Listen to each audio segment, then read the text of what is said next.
నెల్లూరు జిల్లా పరిషత్ కార్యాలయంలోని సమావేశ మందిరంలో నెల్లూరు జిల్లాలోని 7 స్థాయి సంఘాల సమావేశం నిర్వహించారు.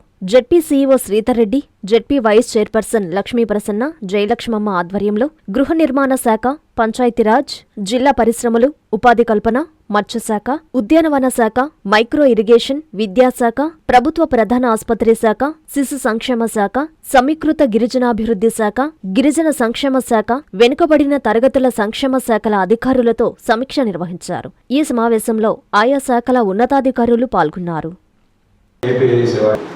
84.80 ఎకరాల స్థలంలో ఎంఎస్ఎంఈ పార్కు మరియు ఎఫ్ఎఫ్సి నిర్మాణం కొరకు Atmur MSME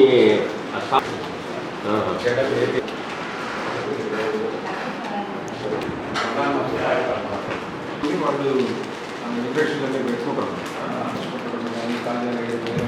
central government grant plus state government grant 20% state government 10% SP marketing వాళ్ళ ఉంటాయి లేదా మార్కెటింగ్ చేసుకుంటారు. Central government